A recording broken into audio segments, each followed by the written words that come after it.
Hit TV YouTube channels లో మీ వ్యాపార ప్రకటనలకు మరియు ప్రమోషనల్ ఇంటర్వ్యూస్ కోసం వెంటనే సంప్రదించండి. ఇప్పుడు నేను తర్వాత మీరు సినిమా వద్దని అంటే సినిమాలోకి వచ్చిన తర్వాత మీరు ఒక వైఫ్గా బెటర్ ఆఫ్గా మీరు అవన్నీ అర్థం చేసుకుని భయపడుతూ పక్కన హస్బెండ్ తాలూకా ఆ దూకుడు తను ఆయన తాలూకా హెల్ప్లెస్నెస్ కార్నర్ అయిపోయిన సిచ్యువేషను అవన్నీ ఒక వైఫ్గా మీరు చూడడం ఏమీ చెప్పలేని పరిస్థితి ఇవన్నీ ఒక వైఫ్ అండ్ హస్బెండ్ మధ్యన ఒక స్ట్రగుల్తో కూడిన జర్నీ అండి.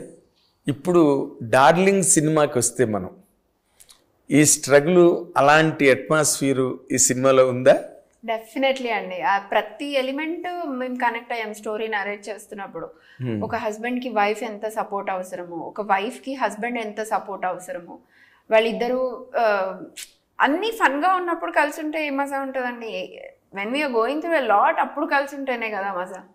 సో ఆ ఎలిమెంట్స్ ఉన్నాయి. And throughout the journey ఒకరికొకరు వాళ్ళు ఎందుకు అంత సాక్రిఫైస్ చేసుకున్నారు, ఎందుకు అంత fun. It's a kind of a philosophical story driven in such a way that entertainment is major part అండి.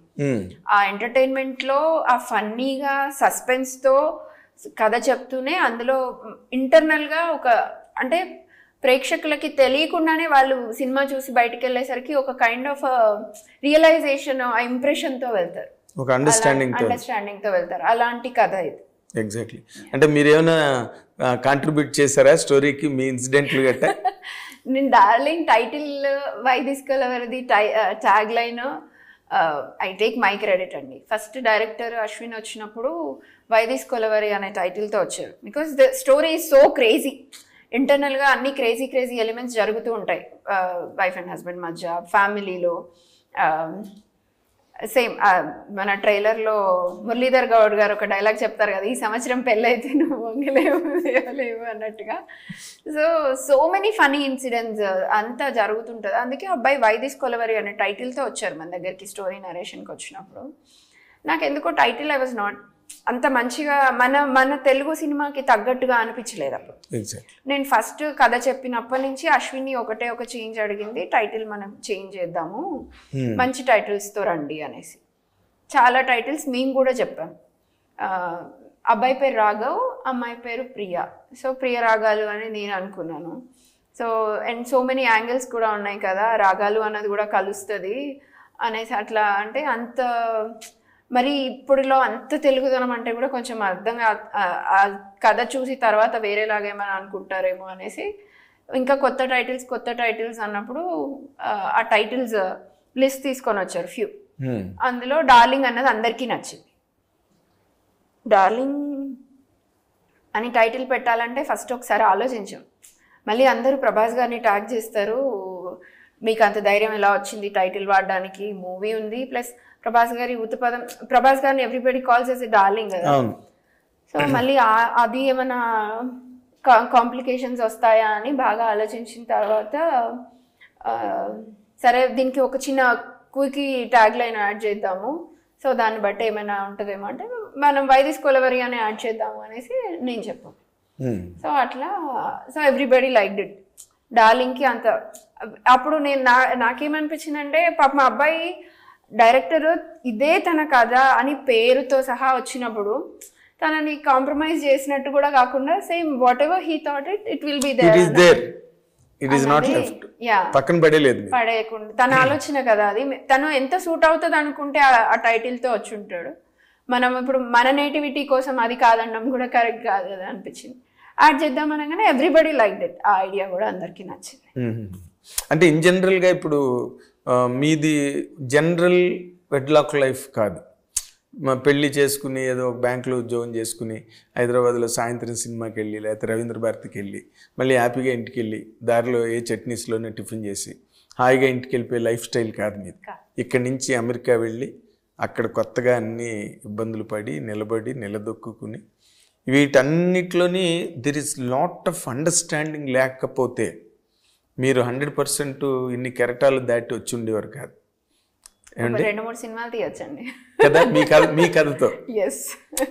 ఇప్పుడు డార్లింగ్లో మీరు అలాంటి సిచ్యువేషన్స్ వైఫ్ అండ్ హస్బెండ్కి వచ్చినప్పుడు ఎలా నిలబడాలి ఒకరి కోసం ఒకరు అన్నది మీ లైఫ్ నుంచి ఏమైనా ఇన్స్పిరేషనల్గా బిట్స్ అండ్ పీసెస్ ఏమైనా చెప్పారా? అవేమి ఇవ్వలేదు. ఆ అబ్బాయి చెప్పిందే యాస్టిజ్. మా life through out the journey it was more towards our aims and goals than anything else.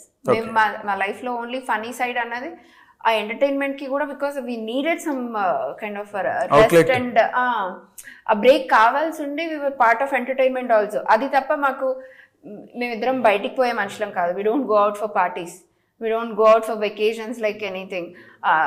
అమెరికాలో ఎలాగ ఉన్నారండి? ఎలాగా ఉన్నామండి, సక్సెస్ఫుల్ గా కూడా ఉన్నాము. అదే కదా, అంటే ఇప్పుడు యుఎస్ సొసైటీలో చాలా మంది అక్కడికి వెళ్ళిన తర్వాత ఎవ్రీ పౌర్ణమికి వ్రతం చేసేదాన్ని యుఎస్ లో ఉన్నప్పుడు. ఇక్కడ టైం కుదరట్లేదు because of busy schedule. Satyanarayana Swamy వ్రతం ప్రతి పౌర్ణమికి చేసుకునేదాన్ని. ప్రతిరోజు దీపారాధన చేయకుండా ఇంట్లోంచి, అప్పుడు జాబ్ చేసినప్పుడైనా అమెరికాకి వెళ్ళిన తర్వాత అయినా ఇప్పటికైనా నేను ఇంట్లో దీపారాధన చేయకుండా అడుగు బయట పెట్టను. సో అది ఉండిపోయింది, బ్లడ్ లో ఉండిపోయింది. అది చేయకపోతే ఆ రోజు ఏదో వెలితి అది బ్లడ్ లో ఉండిపోయినప్పుడు సేమ్ అలాగే కంటిన్యూ అవుతూ వచ్చాము. లేవడం, పూజ చేసుకోవడం, పని చేసుకోవడం, పని అయిపోయిన తర్వాత ఒక సినిమా చూడడం, తినడం, పడుకోవడం. మంచిగా వంట చేసేదాన్ని నేను. I'm very good cook. ఇప్పుడు టైం దొరకట్లేదు కానీ చేయట్లేదు. సో బాగా వంట చేసుకునే వాళ్ళం. అన్ని వెరైటీస్ నేనే కుక్ చేసేదాన్ని. 50 మందికైనా కుక్ చేసేదాన్ని. సో ఫ్రెండ్స్ ఎప్పుడైనా వస్తే ఫ్రెండ్స్ ఇంట్లో కూర్చొని ఆడుకోవడం, ఏదైనా గేమ్స్, మూవీ నైట్స్ తప్పించి. మూవీ తప్ప అదర్ ఎంటర్టైన్మెంట్ అంటే నెలకో 2 నెలలకో మేము మైయామిలో ఉన్నాం కాబట్టి 6 నెలలకో ఒకసారి బీచ్కి వెళ్ళేవాళ్ళం. ఓకే. తప్పించి మాకు గుడికి, యుఎస్లో కాస్కోకి, గుడికి తప్పించి మేము వెళ్ళింది ఎక్కడికి లేదు. ప్లేసెస్ చూస్తాము వెకేషన్స్. 15 years. ఓకే. సో అన్ని ప్లేసెస్ ఆల్మోస్ట్ చూసాము. ఎప్పుడు చూసాము? పెళ్లి కాకముందు చూసాం. మేము చదువుకుంటున్నప్పుడు, జాబ్ చేస్తున్నప్పుడు ఫ్రెండ్స్తో లాంగ్ వీకెండ్స్కి వెకేషన్స్ వెళ్ళడము చూసాం. కానీ once when we are more oriented about career కోసము, లైఫ్ కోసము ఫోకస్ చేద్దాము, సీరియస్ లైఫ్ అనుకున్నప్పుడు ఇట్స్ ఆల్వేస్ లైక్ వర్క్. ఎక్కడికైనా వెళ్ళినా అది సంథింగ్ వర్క్ రిలేటెడ్ ఉంటే వర్క్ చూసుకొని అలా ప్లేసెస్ ఎక్స్ప్లోర్ చేసి రావడమే. కానీ we are not that fun persons too. పని గురించి మాట్లాడండి, గంటలైనా మాట్లాడేస్తాం. అదే దట్ ఏదైనా మాట్లాడాలంటే నోట్లోంచి మాట రాదు. అంటే మీరు ఒక వైఫ్ అండ్ హస్బెండ్గా ఒక ఇన్స్టిట్యూషన్ కాల్డ్ మ్యారేజ్, ఈ ఇన్స్టిట్యూషన్లో మీరు ఉన్నప్పుడు అక్కడ అమెరికన్ సొసైటీకి, ఈ రోజునున్న ఇండియన్ సొసైటీకి ఈ మధ్యలో మీకు ఏం తేడా కనిపిస్తున్నదండి?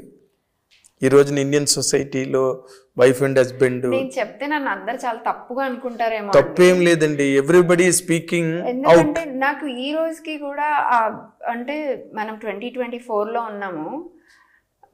మేబీ కొంతమంది ఇది కరెక్ట్ కాదు అంటారు ఒపీనియన్, కొంతమంది ఇది రైట్ అంటారు. ఈవెన్ యుఎస్లో కూడా ఉమెన్ అండ్ మెన్కి ఈక్వాలిటీ లేదు ఇప్పటికీ కూడా. అది నా ఒపీనియన్. కాకపోతే అక్కడికంటే ఇక్కడ ఇంకా ఎక్కువ గ్యాప్ అయితే కనిపిస్తుంది. సో ఉమెన్ ఒక థింగ్ హ్యాండిల్ చేస్తుందంటే చూసే విధానము, అదే పని మెన్ చేస్తే చూసే విధానము ఇంకా తేడా అయితే చూస్తున్నారండి. బికాజ్ నేను ఉమెన్ బిజినెస్ ఉమెన్ అనండి, లేకపోతే ఉమెన్ ఎంటర్‌ప్రెన్యూర్ అనండి, లేకపోతే కొంచెం సెన్సిబుల్ ఉన్న అమ్మాయి అని చెప్పండి. అంటే ఈ రోజుకి కూడా నేను ఏదైనా చేస్తుంటే నిరంజన్ నాకు సపోర్ట్ ఉన్నారు కాబట్టి చేస్తుంది, లేకపోతే చేయగలిగేదా అని అనేవాళ్ళు ఉంటారు. అంటే నేను నిరంజన్ సపోర్ట్ తీసుకుంటానా, ఆయన పేరు వాడుతున్నానా అన్నది అది నాకు తెలుసు. ఎగ్జాక్ట్లీ. కానీ నేనేంటి అన్నది ఎవరైనా ఐడెంటిఫై చేస్తారా, అది ఎంతమంది చేస్తారు అన్నది నా క్వశ్చన్. ఇండస్ట్రీలోకి, ఎస్పెషల్లీ ఇండస్ట్రీకి వచ్చిన కొత్తలో ఎవరికైనా ఇంట్రడ్యూస్ చేస్తున్నప్పుడు ప్రొడ్యూసర్ వైఫ్ అని ఇంట్రడ్యూస్ చేసేవాడు. అండ్ నిరంజన్ వైఫ్ అని చెప్తే ఐ ఫీల్ వెరీ హ్యాపీ అండి. ప్రొడ్యూసర్ అది తన టైటిల్, తను కాదు. There is so much difference to it. అంటే దాన్ని క్షుణ్ణంగా ఆలోచిస్తే నాకు అనిపిస్తుంది అందులో తప్పేముంది. ప్రొడ్యూసర్ వైఫ్ అని అంటారు కదా, she should have felt proud అనేసి నాతో మొహం పట్టుకొని అన్న వాళ్ళు కూడా ఉన్నారు. ఈవెన్ అమ్మ కూడా అంటది ప్రొడ్యూసర్ వైఫ్ అనే అన్నారు కదా, నిన్నేమన్నారు అనేది. కానీ there is so much into it. As an independent woman I didn't marry to that title. I married to that person. Niranjan Reddy గారిని పెళ్లి చేసుకున్నారు కానీ ప్రొడ్యూసర్ని కాదు. ఎస్, ప్రొడ్యూసర్ నన్ను పెళ్లి చేసుకున్న తర్వాత అయ్యారు ఆయన. ఎగ్జాక్ట్లీ. సో బిజినెస్ పర్సన్ అయినా నన్ను పెళ్లి చేసుకున్న తర్వాత అయ్యారు. నేను కూడా అంతే.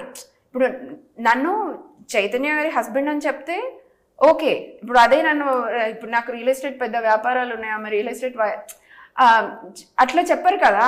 చైతన్య గారి హస్బెండ్ అనే ఒకవేళ ఇప్పుడు రియల్ ఎస్టేట్ నేను హ్యాండిల్ చేస్తున్నంత వరకు నిరంజన్కి కనీసం ఎక్కడ ఏం చేస్తున్నాము, ఇక్కడ కొంటున్నామని తెలుసు, కానీ దాన్ని వెనకాల ఎవరున్నారు, మేము ఎవరితో డీలింగ్స్ చేస్తున్నాము అన్న పేర్లు కూడా తను ఇక్కడికి వచ్చే వరకు ఐడియా లేదు.